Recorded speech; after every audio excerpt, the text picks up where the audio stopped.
Merci de nous suivre sur la télévision togolaise pour cet entretien spécial réalisé à l'hôtel du 2 février sur la rencontre internationale sur le transport aérien qui se tient dans notre capitale, avec les éventualités inévitables d'incidents dans le ciel africain et puis aujourd'hui la montée des menaces asymétriques. La sûreté et la sécurité se confirment comme des préoccupations majeures des États. Eh bien, 90% des téléspectateurs ou voyagent ou ont un proche qui voyage par avion. Et la question qui ne quitte pas les esprits, c'est bien celle de savoir si l'on est en sécurité tout là-haut au cours de son voyage. Comment peut-on être rassuré du tarmac de Lomé, de N'Djamena jusqu'à la destination? Comment et qui nous protège quand on voyage par avion et qu'est-ce qui peut nous être dit pour nous rassurer quant à nos vols dans l'espace aérien africain? C'est ce que nous allons découvrir dans cet entretien.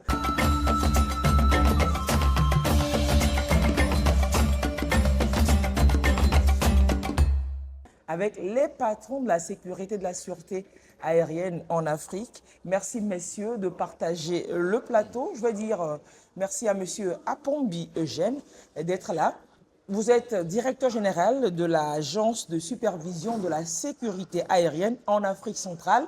Merci d'être là. Vous couvrez, vous travaillez à couvrir 6 pays. Vous êtes basé en N'Djamena. C'est un peu ça pour votre agence. Merci de partager ce plateau avec nous. Nous disons merci d'être là également à monsieur Pignandi Konga, tout comme monsieur Apombi. Vous êtes coordonnateur général de l'URSSAC. L'URSSAC, c'est l'unité régionale de supervision de la sécurité et de la sûreté et de l'aviation civile. Mais vous êtes en Afrique de l'Ouest. Vous, c'est le ciel ouest africain qui est votre priorité. Vous nous venez de l'UEMOA. Tout à fait. L'URSSAC est une unité établie au sein de la commission de l'UEMOA pour aider les 8 États à améliorer le niveau de sécurité et de sûreté de l'aviation. C'est cela. Et M. Bakienon, lui, qui est secrétaire exécutif de la MAC, c'est l'autorité africaine et malgache de l'aviation civile. C'est ça? Tout à fait, madame. Merci d'être sur ce plateau. C'est moi qui vous remercie. Monsieur Apombi, vous êtes à Lomé au Togo. Vous tous œuvrez d'une manière ou d'une autre pour la mise en œuvre effective du marché unique africain pour le transport aérien, du MUTA. Quelle est votre vision, vous, de ce MUTA-là? Qu'est-ce qu'il va impulser à l'Afrique? Merci madame, merci pour l'occasion que vous nous donnez de nous exprimer et de partager avec vous et vos téléspectateurs notre vision de ce que doit être le transport aérien dans notre région. Le MUTA, c'est quelque chose qui a été décidé par nos chefs d'État. C'est un mécanisme qui a été mis en place par nos chefs d'État pour faciliter la circulation aérienne au sein de nos États, pour accélérer la mobilité. Nous, en tant qu'agence d'exécution, institution spécialisée pour les 6 États de la CEMAC que nous représentons, à savoir le Cameroun, la Centrafrique, le Congo, Congo-Brazzaville, le Gabon, la Guinée équatoriale et le Tchad, nous apportons une contribution d'abord pour rassurer les usagers de l'air de ce qu'ils peuvent voyager en toute sécurité au sein de nos communautés, garantir la sécurité d'une façon harmonieuse à travers la mise en œuvre des règlements et à travers la préparation des personnels techniques qui doivent accomplir les tâches et les missions relatives au transport aérien. Donc faire en sorte que voyager d'un bout à l'autre sans barrière, c'est bien. Encore faut-il que les normes soient harmonisées, soit-il que les pratiques soient harmonisées et que dans tout endroit où ce transport aérien est effectué, que les gens soient dans les mêmes conditions. C'est ça qui va améliorer la mobilité et la connectivité entre nos peuples. C'est cela. Monsieur Bakienon, le Togo qui vous accueille, son président est le champion du MUTA. Et c'est d'ici que part ce nouveau souffle, cette impulsion à la mise en œuvre de ce marché unique. C'est quand même un pas important. Tout à fait. Merci, madame, de cette opportunité que vous nous offrez. Les autorités africaines et malgaches de l'aviation civile. Il faut préciser donc que c'est une institution qui regroupe 18 États.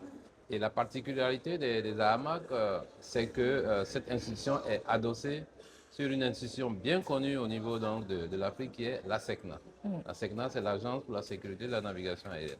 Alors les AMAC agissent dans le domaine de la navigation aérienne. La navigation aérienne pour mettre en place l'ensemble, pour surveiller l'ensemble donc des instruments donc, pour assurer une navigation aérienne cohérente. En termes, pour revenir donc au MUTA, un des thèmes majeurs de cette conférence, c'est la libéralisation du ciel. C'est le ciel unique. Et le ciel unique ne peut venir que par les facilités qu'on accorde aux aéronefs de tous les États pour passer d'un espace à un autre.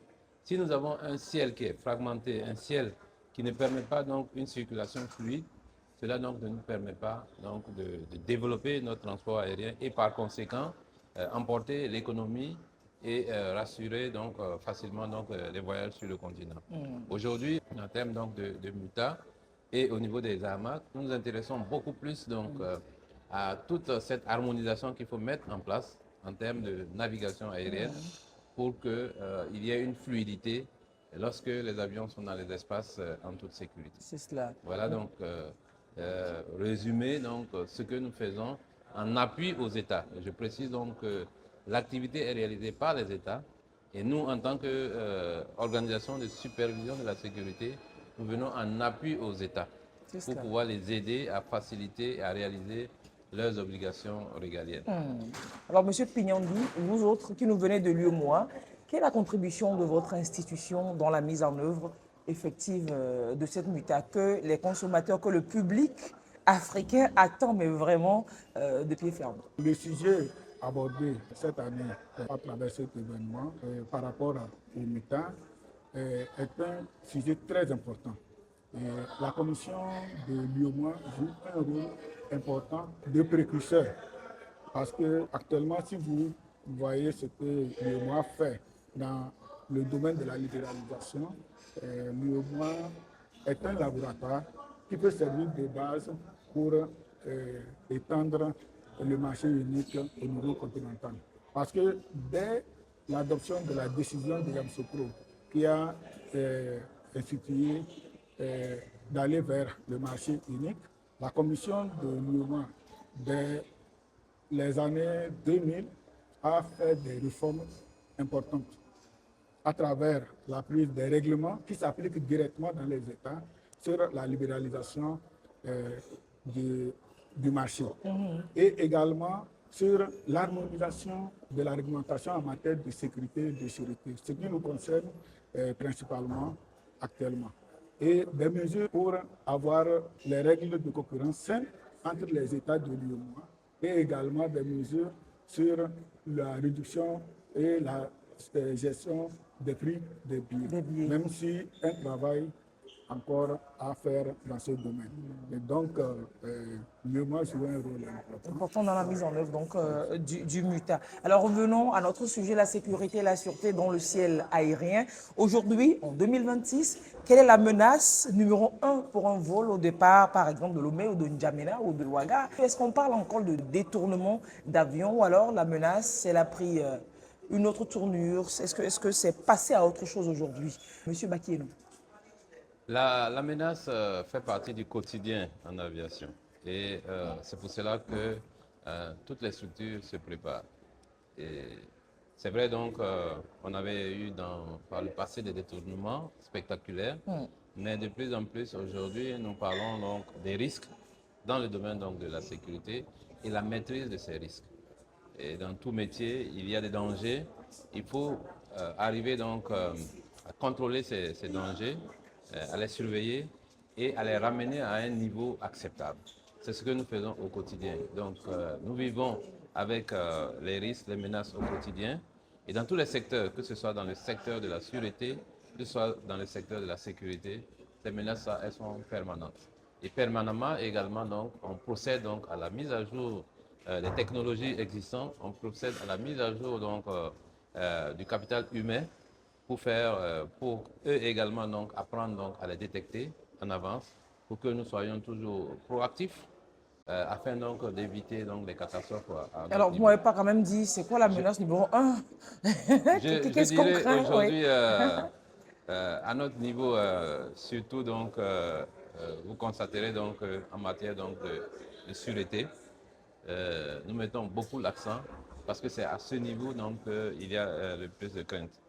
Bien entendu, d'autres menaces que nous avons au niveau donc de la navigation aérienne, ce sont les événements de sécurité, mais ces événements-là sont assez connus et beaucoup de dispositions sont prises Sont prises pour pour pouvoir réglementer. donc les éviter, sinon pour pouvoir donc les maîtriser au maximum. C'est cela. Et la formation des personnels, la mise en place donc des nouveaux outils permet de réduire donc ces menaces que nous avons dans nos secteurs. Et puis comme c'est un secteur sensible, et de temps en temps, il est souhaité de ne pas divulguer certaines menaces que nous avons.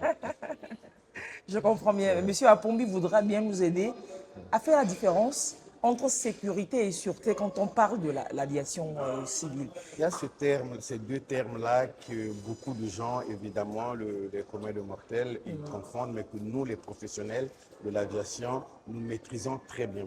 La sûreté de l'aviation civile consiste en la protection de l'aviation civile contre les actes d'intervention illicites. Vous avez parlé tout à l'heure des menaces, par exemple une bombe qu'on peut mettre dans un aéronef. Donc ça, c'est carrément de la sûreté. Donc le but ici pour les États, c'est de réglementer les process en amont pour éviter qu'un objet illicite, qui peut être une bombe, une arme à feu, un couteau, puisse entrer dans l'avion sans être maîtrisé. Et même un individu. Et même un individu, oui. même une personne non autorisée Ouais. ne puisse pas accéder ni à l'aéronef, ni Aux installations ni aux portuaires, installations de navigation aérienne, aux installations sensibles.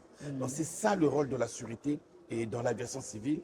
Et nos États, au jour d'aujourd'hui, sont bien outillés à faire face à ces menaces. Presque nos États aujourd'hui ont les taux de mise en œuvre des mesures de sûreté édictées par l'Organisation de l'aviation civile internationale assez élevés. Et donc, c'est ça le côté sûreté. Maintenant, la sécurité. La sécurité, c'est ce que vous veniez de dire tout à l'heure. Faire que quand vous arrivez à l'aéroport, vous dites à votre fils, mon fils, bon voyage. Et votre fils arrive à destination, vous appelle et dit, maman, je suis arrivé. Il s'agit de quoi en fait? Il s'agit de gérer l'exploitation technique des aéroports et des aéronefs. Les aéronefs circulent au sol. Il faut faire en sorte que cette circulation soit la plus sécurisée possible, que tout soit réglé à travers les mesures prises, à travers les procédures de travail, et qu'en l'air, en vol, on ne puisse pas avoir des phénomènes comme on a eu par le passé, comme des phénomènes de collision d'aéronefs et comme des phénomènes météorologiques graves qui peuvent perturber un aéronef en vol. Donc, la sécurité de l'aviation civile est gérée par domaine. Nous avons 8 domaines que l'OACI a établis, avec un 8e qui est en train, et 9e plutôt, qui est en train de venir. Le premier domaine, c'est la législation. C'est de faire en sorte que tous les États aient une législation conforme à la Convention de Chicago que tous nos États ont ratifié. Le deuxième domaine, c'est l'organisation. Chaque État puisse disposer d'une organisation capable de superviser l'aviation civile dans cet État. Vous voyez? Donc, vous avez comme ça 8 domaines jusqu'à la mise en œuvre et tout.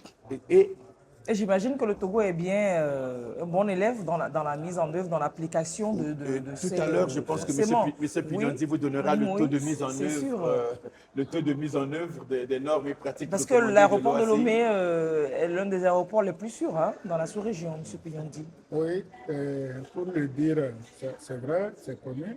Et comme il a dit, on distingue les deux domaines, la sécurité et la sûreté. Oui. Et l'évaluation se fait aussi séparément au niveau des deux domaines. Okay. Mais quand il s'agit de voir le résultat au niveau du Togo, même dans les deux domaines, le Togo est bien classé. Super. Les mesures de sécurité sont bien prises, surveillées, mais aussi grâce à ce que nous, au niveau régional, nous apportons comme appui, conseil, assistance, formation, pour que les États puisse avoir un taux de mise en œuvre des recommandations de l'OACI, puisque les États doivent mettre en œuvre les normes et parties recommandées établies par l'OACI. Et c'est sur cette base qu'on évalue les niveaux de sécurité. Et le Togo est bien placé au niveau de sécurité. Dans la zone UEMOA, le Togo est troisième en termes de sécurité et en termes de sûreté, premier. On est premier en termes de sûreté. Sûreté, c'est cela. Ça tend à nous rassurer. Quand nous, profanes, on se dit, nous considérons comme le point aveugle de la sûreté aérienne, du trafic aérien, c'est les fret, les colis qui vont en soute. Aujourd'hui, des dispositifs sont mis en place pour garantir qu'il n'y ait rien d'illicite qui y passe. Oui, madame, ça vous pouvez être rassurée. Nos aéroports sont bien. Si on vous dit déjà que le Togo est premier, c'est qu'il y a eu un audit de l'Organisation de l'aviation civile internationale qui est passé, qui a vérifié que tant au niveau des process passagers, donc des personnes que nous sommes, avec nos bagages dessous, tant qu'au niveau des fret qui embarquent sans être accompagnés, que des mesures sont prises. Vous voyez souvent ces machines quand vous passez, où on vous demande de mettre votre petit sac, où on vous dit ça c'est interdit, ça il ne faut pas. Et au fret, c'est la même chose, madame. Même les pays, aujourd'hui, on est capable même de détecter des menaces qui pourraient être incrustées dans une palette. Et nos États sont bien équipés de ce côté-là pour parler de sûreté. Le Togo est l'un des rares États africains duquel on peut décoller directement vers les États-Unis. Ouais. Donc ça veut dire qu'en dehors... C'est un visa quand même, une empreinte de sécurité. Voilà, c'est une empreinte de sécurité et de sûreté avérée. Ouais. C'est-à-dire qu'au-delà des contrôles de l'Organisation de l'aviation civile internationale, il y a eu des inspections de la FAA, la Federal Aviation Authority des États-Unis, qui ne donnent pas de label à la valide. Donc voilà un peu, madame, pour vous rassurer que et les autres États sont en train de suivre ce bel exemple du Togo pour faire en sorte que les conditions de voyage soient les plus sûres possibles. Comment rassurer un passager du voyage d'un pays à un autre du même niveau de sécurité quand on sait que oui, les normes de l'OACI sont pareilles ici et là-bas, mais les moyens de mise en œuvre sont différents? Monsieur Bakienon. Un passager est rassuré parce qu'aujourd'hui, ce sont les mêmes règles qui sont appliquées dans tous les États. Et comme on le disait tantôt, il y a des audits qui sont réalisés par l'OACI. Et si un État n'a pas les capacités, si un État ne fournit pas les garanties, cela est révélé au monde entier. C'est pour cela que vous voyez, y compris au niveau même de l'industrie, au niveau des compagnies aériennes. Lorsqu'on vous parle tantôt donc, de compagnies aériennes qui sont blacklistées, on vous parle également d'aéroports pour lesquels on interdit certaines compagnies d'y aller. C'est relatif donc à cela. C'est parce que donc, les mesures qui sont mises sur cet aéroport ne sont pas à la hauteur de ce qui a été défini par l'OACI. Mais aujourd'hui, si nous voyageons librement d'un État à un autre au niveau donc, de l'Afrique, c'est parce que les dispositifs dans chacun de ces États remplissent donc les conditions prescrites par l'Organisation de l'aviation civile internationale et également donc, nos organisations régionales.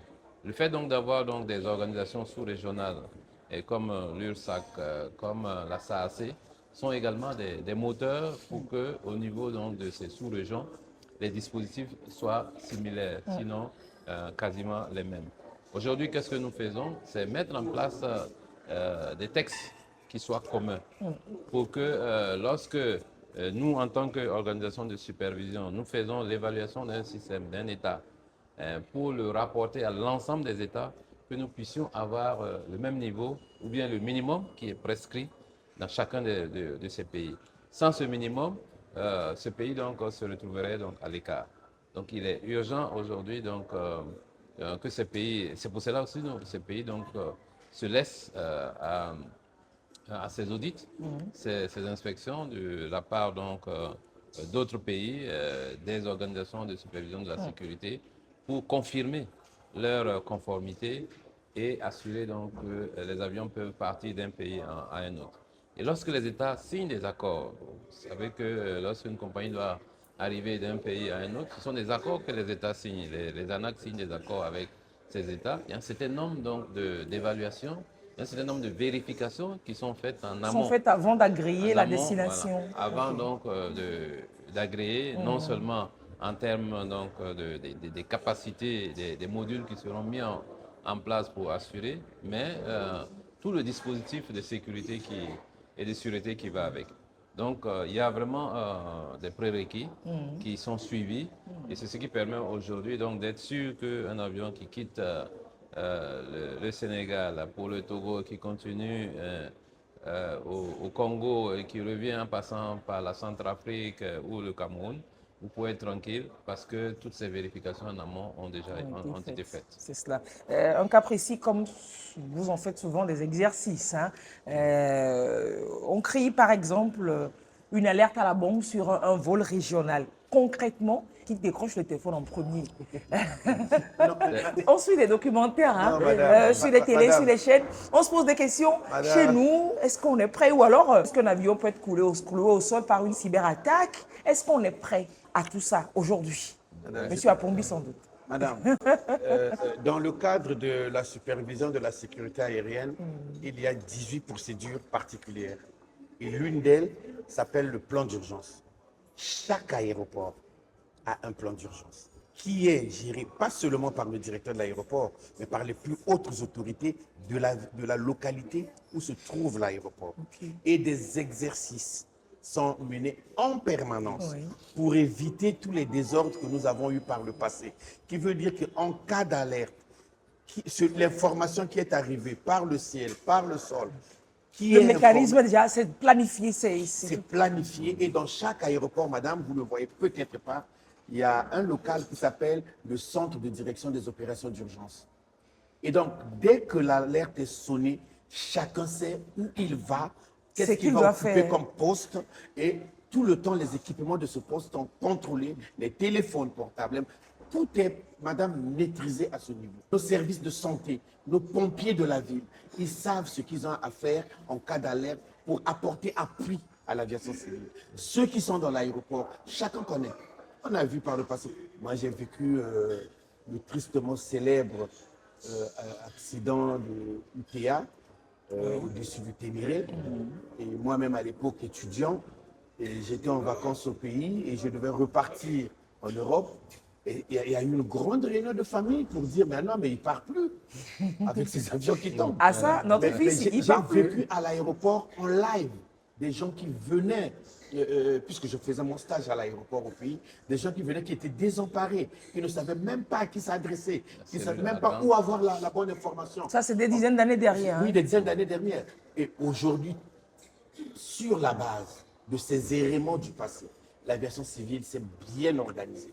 Donc, on sait que qu'est-ce que la compagnie doit faire, qu'est-ce que la compagnie doit fournir comme information, qui doit donner l'information. Oui, monsieur Oui, en termes d'alerte, de système d'alerte, tout est mis dans les documents. Il y a le plan d'urgence, mais les programmes nationaux de sûreté prévoient toute la structure d'organisation qu'il faut pour que dès qu'il y a un incident, l'incident puisse découler de celui qui a vu l'incident jusqu'à celui qui va diriger. Mais en dehors de ces grands incidents, nous avons un système de notification d'événements de sécurité qui doit être établi à chaque aéroport. Et tous les usagers, nous-mêmes en tant que passagers, nous devons contribuer à remonter les informations sur la sécurité pour que ces événements puissent être analysés, même si ce n'est pas déjà un accident ou qui demande la mobilisation de tous les systèmes. On doit pouvoir notifier à tous. Et ne serait-ce qu'un petit incident, il faut que ce soit notifié. Il faut notifier. Et sur les aéroports, vous avez les bureaux d'information qui sont là, où il y a des fiches de notification d'incidents. Vous pouvez aller là-bas, remplir la fiche. Donc c'est notre contribution, nous, en tant qu'usagers, à notre propre sécurité. Alors je demandais, une cyberattaque peut courir un avion seul. Et si cela advenait, est-ce que nos systèmes sont prêts? Bien entendu, la cyberattaque aujourd'hui peut courir un avion au sol. Pour revenir un peu à l'urgence aux alertes sur l'aéroport, il est important de dire que chacune des structures sur l'aéroport a ce qu'on appelle donc un schéma d'alerte qui est propre à lui Et à tout événement donc, dans sa structure donc, doit pouvoir être rapporté au niveau donc, de la structure centrale. C'est tout cela donc, qui fait la chaîne donc, du plan d'urgence qui est mis en place afin qu'on puisse s'assurer qu'à tous les niveaux, comme vous l'avez dit, un événement, ça part de n'importe où. Ça peut être dans l'avion, mais ça peut être dans l'aérogare, ça peut être dans telle structure, ça peut être dans un camion qui roule sur la piste, etc. Donc, chacune de ces structures-là a un plan sectoriel d'urgence qui est intégré donc, dans le plan global donc, de gestion des crises au niveau de l'aéroport. En fonction donc, de la graduation du niveau, on peut monter jusqu'au niveau des plus hautes autorités. Okay. Dans le déclenchement d'une phase d'urgence, lorsque on atteint un certain niveau, ça peut même être coordonné par le Premier ministre ou le ministre de l'Intérieur en fonction de ce qui a été décidé au niveau national. Donc, maintenant, en ce qui concerne donc, la cyber peut trouver un aéronef au sol. On a vu donc des coups de fil anonymes qui ont alerté sur des aéroports de la présence d'engins dans un avion. En ce moment, tant qu'on n'a pas fait donc, la désinfection totale, on ne peut pas laisser l'avion partir. Donc, une information malveillante même peut amener donc un vol à ne pas bouger. À ne pas bouger. Alors justement, un passager qui fait juste une plaisanterie, j'ai une bombe dans mon sac. Qu'est-ce que ça peut lui coûter à lui et puis à l'avion en général? C'est cher, j'imagine. C'est bien réglementé. On ne dit plus ça aujourd'hui. Ah oui, si vous le faites, il a... C'est pour plaisanter, je suis avec mon ami, on marche et puis je dis, moi tu sais, j'ai une bombe dans mon avion, dans mon sac.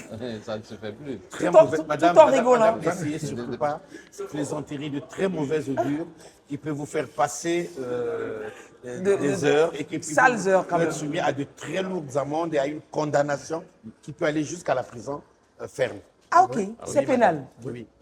Ah oui, la plaisanterie là peut conduire jusqu'en prison. Il y a ce genre de plaisanterie, il faut vraiment éviter. Genre, j'ai une bombe sur moi, Ouais, j'ai une bombe dans mon sac. l'avion. Madame, les moyens techniques qui existent dans nos États permettent de détecter très vite l'origine et de localiser les individus auteurs de ce genre d'incident. Et donc, pour revenir à votre cyberattaque, je voulais en complément de ce que venait de dire le SE des AMAC, je dirais qu'aujourd'hui, tout comme les banques qui sont aussi sensibles, qui font face à des actes de piratage, les systèmes aériens font la même chose. Les spécialistes sont formés contre les cyberattaques, les systèmes sont mis à jour en permanence pour éviter que ce genre d'incident arrive. Donc, dans l'aviation civile, il y a un métier qui a beaucoup pris du volume ces dernières années, c'est la gestion des risques. La gestion des risques. Et ce risque en est un. Et il est traité de façon permanente par les compagnies aériennes, les autorités d'aviation civile, par toute la chaîne de production et du transport aérien. Le risque zéro n'existant pas, mais déjà au moins de faire, comme vous venez de vous le dire, le SE tout à l'heure, que s'il y a un incident comme ça, voilà les dispositions à prendre, voilà ce qu'il faut faire dans la minute à venir. L'aviation civile, madame, c'est l'un des domaines les plus réglementés et les plus rangés. Rigoureux. Oui, en termes de rigueur de mise en œuvre, l'aviation civile est très loin devant beaucoup d'autres secteurs. Alors de l'autre côté, la fatigue des équipages, la maintenance sous pression, on doit le dire des fois, la météo violente. Qu'est-ce qui vous inquiète le plus sur nos pistes en Afrique aujourd'hui de ces éléments-là, M. Bakienon? Je peux dire que je ne suis pas inquiet. Parce que il n'y a rien qui vous inquiète de tout ça? Non, je ne suis pas inquiet parce que ce sont des phénomènes qui sont connus et ce sont des phénomènes donc, que nous devons gérer au quotidien. Ça fait partie donc des éléments de la sécurité. C'est pour cela qu'il y a les formations, c'est pour cela qu'il y a les règlements qui sont mis en place par les États pour gérer la fatigue, pour gérer donc, les qualifications des personnels. Donc tout ce dispositif-là est en place. La météo, aujourd'hui, on a les meilleurs instruments aujourd'hui pour détecter les phénomènes, pour voir l'évolution des phénomènes, et y compris même les avions eux-mêmes ont des instruments de dernière génération qui leur permettent également, en plus donc de ce qui est fait au sol, pour leur donner donc des alertes, des informations, pour que les avions eux-mêmes, donc avec ces équipements-là, peuvent détecter les phénomènes météorologiques qui sont très dangereux pour eux et puis les contourner. Et puis lorsque vous êtes bien formé, à certains niveaux de l'ampleur du phénomène, bon, il faut être réaliste. Il ne faut pas faire comme certains kamikazes. Bien entendu, on voit un phénomène arriver On fonce. et on pense que bon, on peut le faire. Bien sûr, des vols militaires sont acceptés pour cela. Ils sont seuls et Eux, puis ils sont formés spécialement pour ça. Ils sont formés pour cela. Nous, on veut juste arriver à destination. En termes de civil, il y a le confort des passagers qui est important pour la compagnie. Ça fait partie aussi de l'image de la compagnie. Donc, tous ces phénomènes-là, aujourd'hui, il ne faut pas avoir peur. Il faut seulement donc les prendre en considération et les gérer. Et c'est ce que nous faisons au quotidien. Et les compagnies aériennes sont mises à contribution fortement, j'imagine. Oui, c'est vrai, ces risques existent, mais les compagnies aériennes doivent les intégrer dans leurs procédures. Et le rôle des autorités d'aviation civile, c'est d'aller vérifier à chaque fois que ces procédures ont été prises en compte. Les questions de météo, les questions des facteurs humains, que dans la conception du système, aussi bien au niveau des équipements et que des procédures, que ces facteurs contributifs sont pris en compte. Et nous, au niveau régional, nous contribuons à former et sensibiliser l'ensemble des acteurs, aussi bien les autorités d'aviation civile que les exploitants d'aérodromes, les exploitants aériens, qui sont les compagnies aériennes, pour le respect de ces procédures. C'est cela. Madame, je voulais juste Oui, monsieur Poundou. solliciter votre sensibilisation sur quelque chose dont venaient de parler mes collègues ici, concernant la fatigue, et qui fait partie des phénomènes gérés dans le cadre de la sécurité aérienne, dans le cadre de facteurs humains. Il y a des moments quand vous êtes dans un aéroport, l'avion en retard, parfois ne vous énervez pas. Il peut se faire que l'amplitude horaire de l'équipage est atteinte, et pour éviter que cet équipage rentre en situation de fatigue qui peut être préjudiciable à la conduite des aéronefs, on est obligé de les débarquer, de faire venir un autre équipage qui est d'astreinte mobilisable pour venir maintenant continuer votre vol. Et ces retards peuvent être faits que en l'air, ils ont peut-être pris plus de temps pour notamment contourner les phénomènes météorologiques dont vous parlez tout à l'heure. Donc, par moment, madame, quand vous êtes dans un aéroport... Et qu'on dit que le vol a pris un retard... Après un retard, parfois, ne vous énervez pas, c'est pour votre sécurité. Ça, c'est bon à savoir. Hein? Merci. Ça, c'est complètement bon à savoir. Merci beaucoup. Vaut mieux le retard. Vaut mieux arriver en retard que de ne jamais arriver peut-être. Qui oublie d'atterrir. Non, non. Ouais, qu'il soit en retard, c'est pas grave. Malgré ça, cela n'arrive jamais. Il n'y a pas de parking En haut. Pour se garer et dormir un peu. Parquer en bas, perdre du temps, que de monter et puis à un moment donné, on cherche le parking. Je pense que désormais, on aura un autre regard sur les retards de vol. Alors, C'est pas tout le temps ça. C'est pas tout le temps ça, parfois, bien sûr. Ça peut être ça, madame. Ben, si on peut prendre ça pour gérer notre mal en patience, voilà, quoi, Voilà. c'est plutôt pas mal. Alors, vous gérez, vous, la sécurité, la sûreté dans vos espaces pour l'ensemble de l'Afrique et du Madagascar. Si vous aviez aujourd'hui un seul projet à financer en commun tout le ciel africain, que serait-il? Ce serait de faire renaître Air Afrique. De faire renaître Air Afrique. Air Afrique, Ah, super. je l'ai Ouais. connu étant très jeune, était un outil au service de nos États. Air Afrique ne connaissait pas de barrière entre États et Air Afrique nous transportait en permanence, entre nous d'ailleurs, d'abord, et puis jusqu'à l'étranger. Et je vois que Air Afrique était déjà dans le MUTA. Oui, c'était bien le muta à C'était l'époque. déjà hein. le MUTA avec Air Afrique. Oui. Donc, si j'ai un projet que je veux que nos États en commun puissent remettre en selle, ce serait C'est bien. Air Afrique. Monsieur Bakiedo, oui. Alors moi, je parlerai plus de mon domaine et mon vœu le plus cher, c'est la création du ciel unique africain. Et c'est aujourd'hui un des chantiers au niveau donc du MUTA pour qu'il y ait donc uniformité et que facilement, d'un espace à un autre, les avions puissent circuler librement en toute sécurité et éviter donc les nombreuses barrières donc aux frontières que les pilotes sont obligés donc de suivre lorsqu'ils passent donc d'un espace aérien à un autre. C'est-à-dire qu'en haut, ça se passe aussi comme on le fait en bas, sur la terre. C'est-à-dire que je traverse la frontière du Ghana, etc. On ne s'arrête Il faut pas. hein. être autorisé. s'arrête On ne se pas. sent pas, Mais il on faut ne s'arrête être pas. autorisé. Oui, on Non, s'arrête mais pas. c'est des formalités à chaque espace aérien. Bon, c'est des formalités qui existent puisque le pilote est obligé donc d'informer Que je rentre chez vous. Je m'apprête à rentrer chez vous. On va dire non, Peut-être ne 10 minutes rentrez avant, pas. Il doit prendre les autorisations en amont. Les autorisations qui sont réalisées.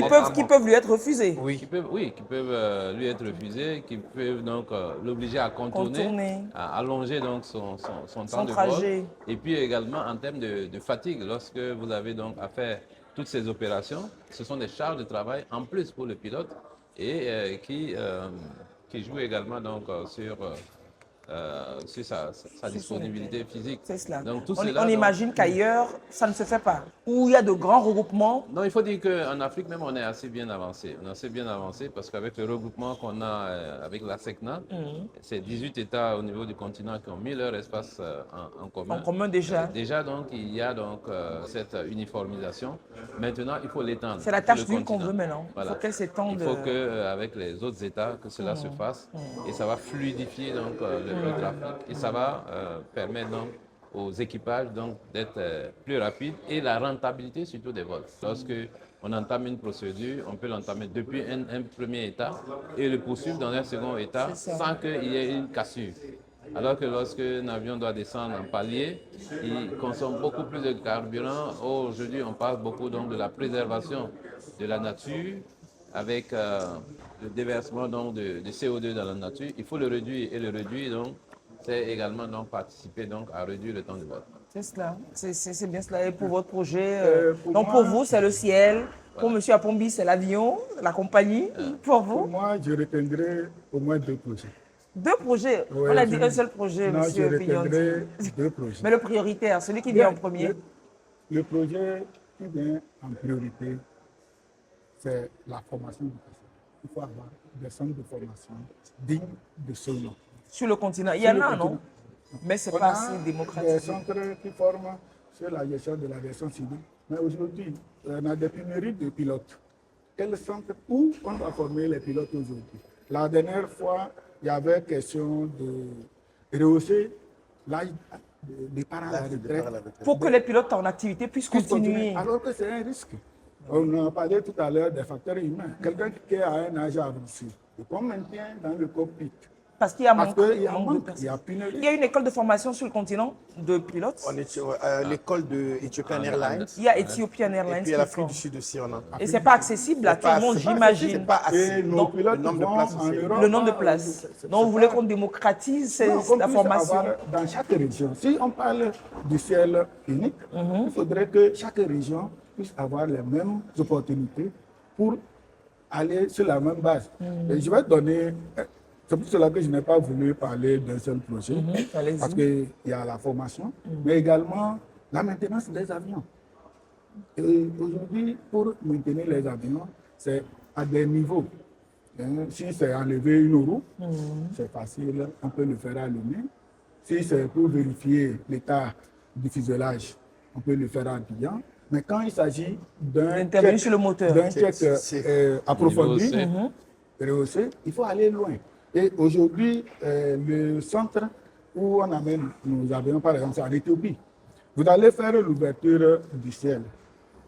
Ethiopian répare ses avions en Éthiopie. Ça va coûter moins cher que quand Air Côte d'Ivoire va envoyer ses avions En Éthiopie pour être réparer. réparés. Est-ce que les deux seront sur la même base? La compétitivité sur le- sera sur le faussée déjà. marché. Donc c'est important que nos autorités réfléchissent pour avoir ces centres dans chaque région, donner les mêmes opportunités. Et je pense que ça serait vraiment intéressant qu'on travaille là-dessus pour pouvoir avoir, par exemple dans notre région, moi, je parle de ma région Uyomoa. qu'on puisse avoir un centre de formation digne de ce nom. Et également, on a déjà les hamacs pour la formation du personnel de l'aviation, mais qu'on puisse peut-être ouvrir dans ces centres-là la formation des pilotes et d'autres personnels qui n'ont pas les formations dans notre région C'est ça. actuelle. Oui, c'est vrai, c'est vrai. C'est des... Pour compléter Oui. pour la maintenance, il faut dire qu'il y a une étude, par exemple pour l'Afrique de l'Ouest, la CEDEAO a déjà fait une étude sur cela. Maintenant, il reste donc la concrétisation. Donc ce problème est bien connu, qu'il faut des centres de maintenance sur place. À la conférence du mi-temps, on le voyait hier, les conférenciers en parlaient, la question donc de l'appropriation des aéronefs qui circulent donc sur le continent n'est pas aujourd'hui donc une activité qui est maîtrisée donc par l'Afrique. Il faut de plus en plus que nous nous orientons vers cela. Il y a un centre donc, de maintenance. Il y a également des développements, donc, des capacités, des compétences pour que nous puissions aussi avoir sur le continent des aéronefs, construire aussi des aéronefs que nous maîtrisons pour assurer donc la maintenance. Alors, donc, sinon, tout ce que nous avons ici en Afrique vient d'ailleurs et la maintenance aussi réalisée ailleurs. Et ce sont des surcoûts qui ne participent pas donc à la mise en œuvre, donc à faciliter donc nos économies au niveau du continent. C'est ça, oui. J'aimerais ajouter qu'aujourd'hui, quand on parle du coût du transport aérien, tout le monde va faire les redevances, les taxes, et ainsi de suite. On oublie les charges de fonctionnement de la compagnie elle-même. Et une grande partie des charges de fonctionnement, c'est la maintenance des avions et la formation du personnel. C'est ce qui est répercuté sur les prix des billets d'avion et qui fait que en Afrique, on ne peut pas voyager facilement. Payer un billet de Lomé à Dakar, c'est comme aller à Paris, des fois plus cher que d'aller à Paris. Alors que dans l'espace, par exemple, européen, il y a des compagnies, mais vraiment low cost, qui permettent aux jeunes, qui permettent à la population voilà, de faire ce brassage. Ça permet plus la libre circulation des personnes comme nous l'avons en leitmotiv dans notre sous-région, mais à très bas coût. On prend un avion à 15 euros, à 30 euros. Aller à ces dispositifs dont vous parlez pourrait faciliter donc la réalité de cette chose-là. Bon, et ça doit être, j'imagine, un des grands chantiers du MUTA. Parce que c'est incontournable, c'est indispensable de passer par là pour l'effectivité de ce marché unique aérien-là. Merci, messieurs. Je ne vais pas vous laisser partir comme ça sans chercher à me projeter, à me dire qu'aujourd'hui, avec l'intelligence artificielle, est-ce que ça va être plus facile du genre, est-ce que vous pouvez détecter plus facilement des comportements suspects sur les aéroports ou alors est-ce qu'avec avec l'IA, certaines interdictions que l'on vit aujourd'hui de liquide d'une certaine contenance en cabine ou alors la formalité qu'on doit faire d'enlever nos chaussures, nos ceintures, nos machins, etc. dans les aéroports. Est-ce qu'avec le temps, ça aura disparu avec le concours de l'intelligence artificielle ou alors il y a des dispositifs, des dispositions qui ne disparaîtront jamais ou même qu'il y aura de nouvelles restrictions qui s'y ajouteront? Monsieur Bakieno. Ben, je ne peux pas dire que des dispositifs vont exister tout le temps avec le développement que nous connaissons. Il y a peu de temps, vos ordinateurs, vous étiez obligés donc de les maintenir dans les sacs. Aujourd'hui, vous étiez obligés donc de les faire sortir pour les inspecter lorsque vous passiez donc au niveau donc du rayon X. Aujourd'hui, par exemple, on ne vous le demande pas avec les équipements modernes. C'est-à-dire qu'avec l'évolution de la technologie, d'autres méthodes vont entrer en ligne de compte. Et aujourd'hui, de plus en plus, on procède également donc par des sondages pour accélérer. C'est notre objectif aussi, donc c'est l'accélération tout en maintenant en priorité la sécurité.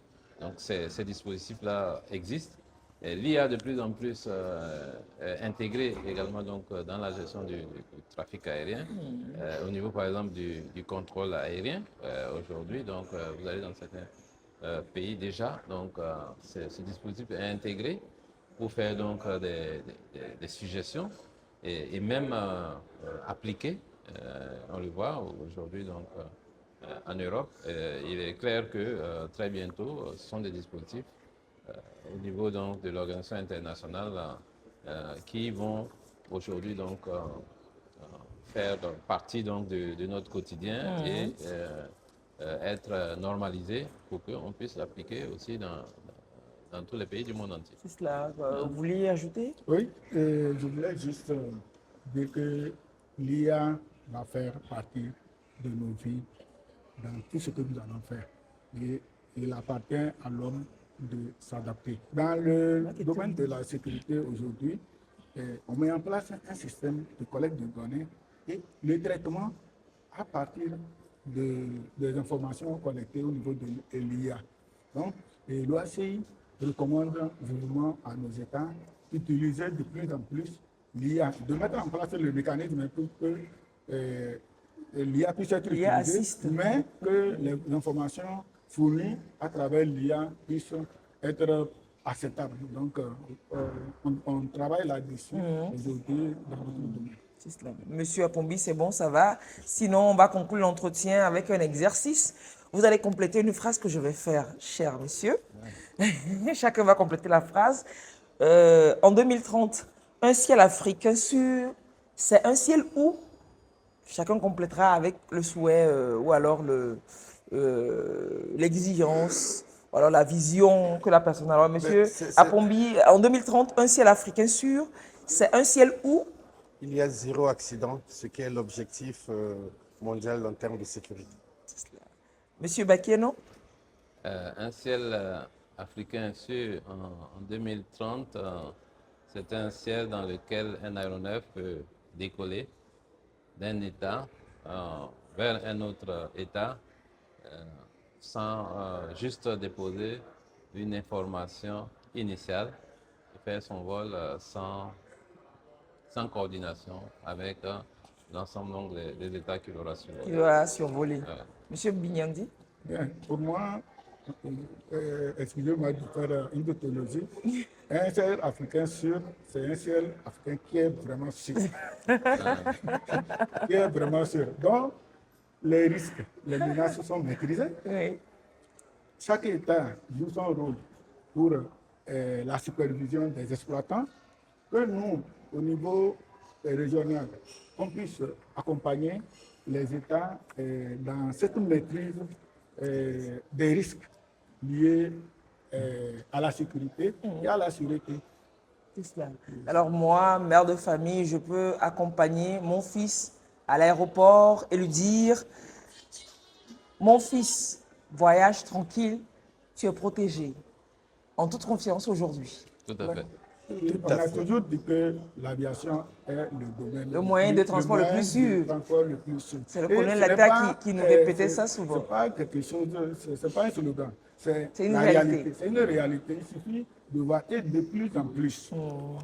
On n'entend pas parler des accidents, on parle des incidents. C'est parce que derrière, il y a des gens qui travaillent et à qui on doit donner les moyens de continuer à travailler. Déjà qu'on ne va plus s'énerver sur les retards, monsieur Apombi, quoi d'autre? La sécurité et la sûreté sont l'affaire de tous. Quand un accident arrive, il ne choisit pas. Un avion en l'air peut tomber sur une cité en cas de malveillance. Donc, ce que nous demandons aux usagers, c'est aussi d'accompagner l'aviation civile en remplissant ce que mon collègue venait de vous dire dans les aéroports, les fiches d'incident que vous trouvez, en signalant tout acte de malveillance que vous aurez trouvé. Aujourd'hui, nous nous plaignons parfois pour ceux qui ont l'habitude d'aller en Europe, que parfois tu es dans un train, à la gare, vous êtes bloqué. Qu'est-ce qui se passe? Quelqu'un a oublié un sac. Ah, attention, sac oublié, colis oublié, sur les rails.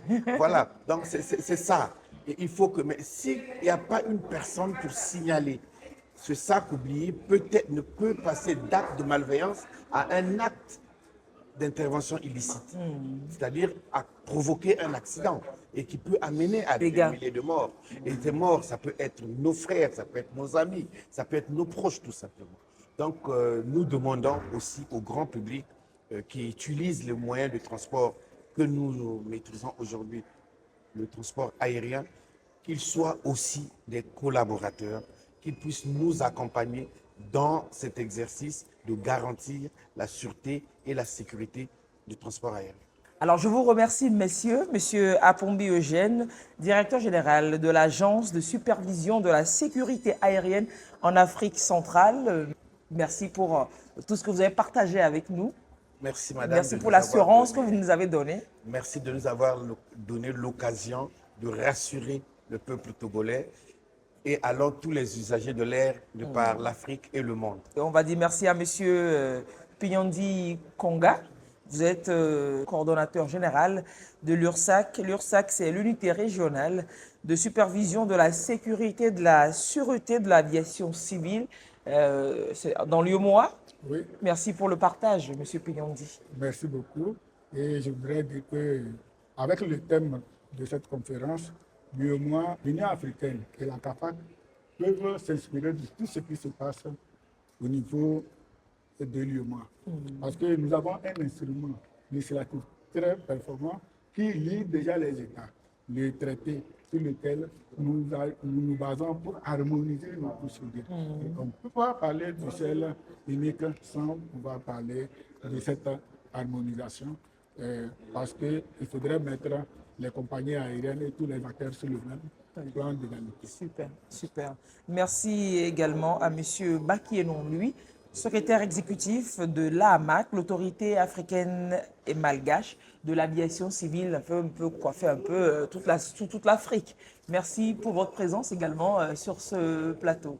Merci bien, madame. Et je profite encore une fois remercier les autorités togolaises et son champion, le président du Conseil, pour cet élan qu'il donne afin que l'Afrique, dans les années à venir, puisse disposer de cet outil formidable pour son intégration et pour l'épanouissement en termes économiques de notre continent. Et surtout donc aller vers donc, la souveraineté donc, de nos économies pour développer l'Afrique par les Africains. Et merci également aux fidèles téléspectateurs qui sont restés pour cette heure pour suivre cet entretien. Restez sur la télévision togolaise pour la suite de ces programmes. Au revoir et à très bientôt.